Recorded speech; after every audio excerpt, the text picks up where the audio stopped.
A lovely good morning to you. It is a beautiful Friday. Thank you so much for joining us on today's edition of the Q Breakfast Show.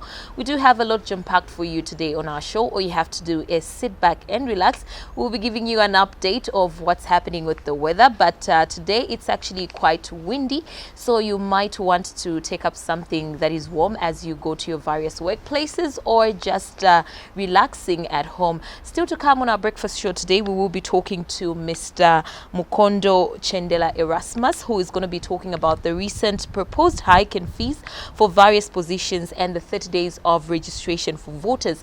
As you know that the ECZ has proposed new fees for various elective positions for the general elections. We'll be finding out more on what the Patriotic Front's position is when it comes to that particular topic. We will also be talking to Unza Yuna as we go on with the show, and also some health tips will be coming up for you. So we do have quite a jam-packed show for you. Do not go away. You need to stick around. Now, as you know that earlier this week, we did commemorate the International Day of an African Child. We did talk to Daliso, who came through and spoke about what this particular day means, and also what the children are going to be, what the children did on that particular day. And there's still more to come on the breakfast show. My name is Rhoda Mlenga. Of course, I am your host for the QTV breakfast show. And also do not forget that we have the radio edition of the breakfast show with DJ Shosta that is on 89.1 Africa's Modern Radio. So you're guaranteed that your morning is already covered up for you from the hour of 6 to the hour of 9. In case you're wondering where you are catching us live from, it is DSTV channel 278 as well as GoTV, that's channel 92. Let's have a look at what we did talk about with Daliso. Well, we will be having a look at that on the other side, but right about now, let's talk to Mr. Erasmus Mukondo Chendela, who's going to be talking about the recent proposed hike in fees for various positions and 30 days registration for voters. Indeed, the weather is quite windy outside, very unpredictable, and we will be giving you a lot of updates today, knowing that, of course, it is a Friday. And thank you so much once again for joining us on today's edition of The Breakfast Show. Now, Mr. Mukondo Chendela Erasmus is here with me, and we're going to be discussing a few issues to do with the recent proposed hikes and fees for various positions and 30 days registration for voters. Good morning. Good morning, Rhoda. Welcome to the breakfast show. No, thank you very much. I'm humbled to be here once again. And good morning, our viewers. I presume for you, because you're wearing a jacket, the weather is quite favorable for you. No, it's not favorable. I really think it's really cold. And this is what we are talking about, the COVID thing. Especially that as we progress going towards August, we are expecting the weather to be very windy. And today, it's one of those days that we're anticipating. It's extremely cold. Yes, but we'll survive. Absolutely. Yes. And let's get into it. The ECZ has proposed new fees for various elective positions for the general elections. What is your take on that? Well, I want to build on what the Secretary General of our party, the Patriotic Front, Honorable Davis Chama said. Just like everyone, we are shocked that these fees, they are astronomical. And in where we are in the COVID environment, it has hit us unexpected. We expect that the Electoral Commission should be aware about the environment in which we are, because everybody is thinking of the budgets being cut. Now them to hear that a member of parliament can cough as much as 60,000. This has shocked everyone. Where you are even saying the president will need about 150. That is extremely expensive.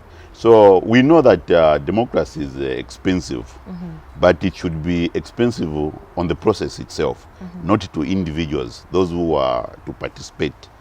So as a pro-poor party, coming from a pro-poor party, following the statement that our General Secretary, Davis Chama, has expressed, we are all echoing the same. They have to reconsider. In fact, would want even the status quo to remain the same. Because if you look at the period from now to the next election, it's very near. It's almost, we're talking about 14 months. So basically, they have hit us unexpected. And the fees, they are astronomical. They are against everyone.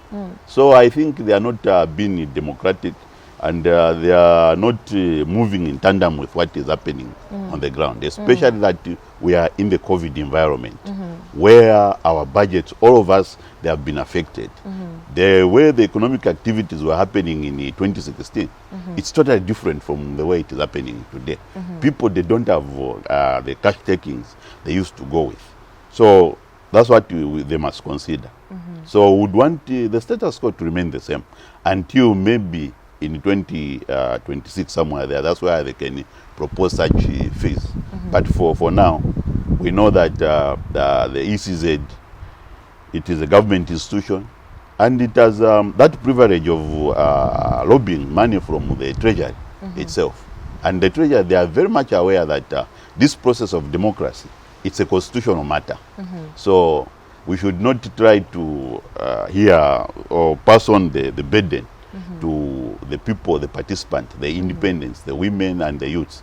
So it is only promoting those who maybe are already in parliament.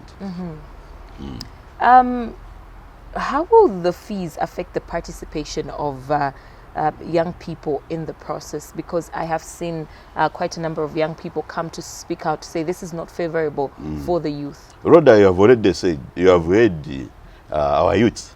Already there are youths who wanted to protest. They are saying the economic situation is not favoring them. The way it's favoring maybe those who are already in leadership.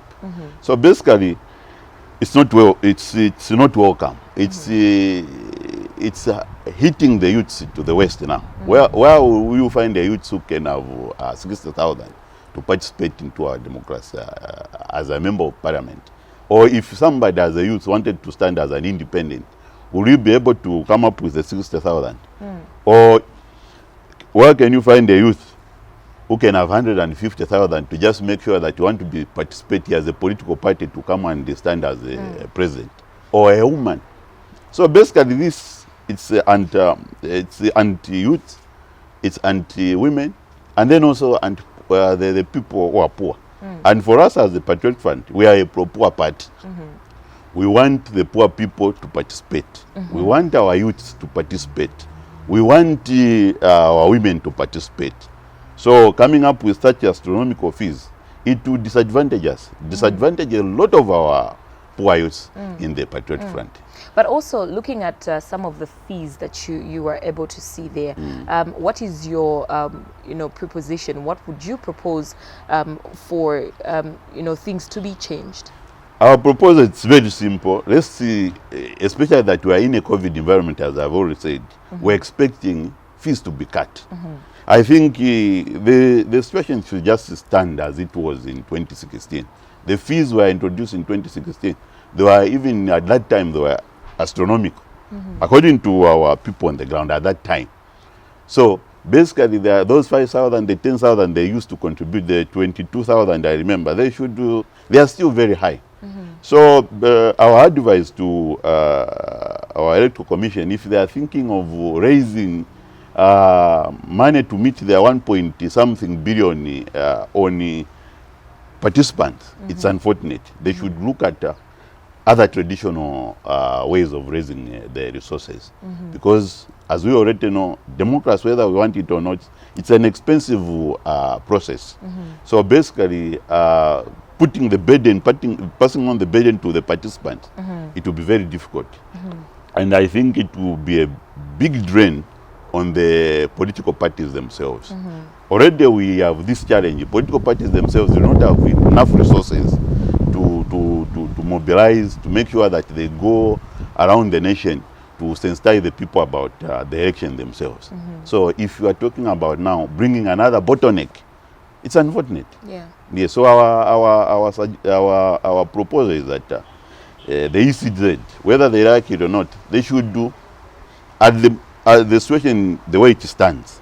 It's better they remain on the same fees for 2016. Because 2016, they are still a lot, that's already expensive. And also, the ECZ has announced the 30-day voter registration, which is, for 30 days, like I did mention. Is that good enough? Is that good enough time? On the 30 days, I think ECZ has a background of bringing in the stakeholders, and how they arrived at the 30 days. I think it should have been concessional, but on my as a patriot front leader, we think 30 days, if they have that capacity to do that nationwide, it would be very good. Especially that previously we used to have a lot of extension. So in this modern world, especially where we have digitalization, we think it's possible it can be done within 30 days. And if the councils which assist them together with the teachers, if they are very much versatile with what is happening on the ground, I think it's possible. And it will also reduce that thing of saying the other stakeholders, the other regions were favored, the other regions were not favored. So if it can be done within that short possible time, maybe we can reduce some manipulation and then also these other suspicions. Because, in any election, people would want to have election in a shortest possible manner so that we know the statistics. And then we also prepare for 2021 election. So I think Absolutely. for me, I think that can be manageable, especially statistics. They are now digitalized. But the thing is, on the ground, are they in Vubwi? Because some of these areas, they are just too large to even manage them within. Some constituencies are just too big. So the 30 days, as others have said, they can still extend, look into it. So basically, I think there's also that thing on the operational side, it's an administrative thing. They can also extend, looking at what they will achieve towards the target that they intend to have. So we cannot categorically just condemn them. But I love the idea that the better we do it within a short possible time, we'll get to know the statistics around the nation, around the nation. Absolutely. Thank you so much for coming through to our breakfast show this morning. Thank you very much. I'm humbled once again. All right, so we do continue with our breakfast show. We'll be back with so much more.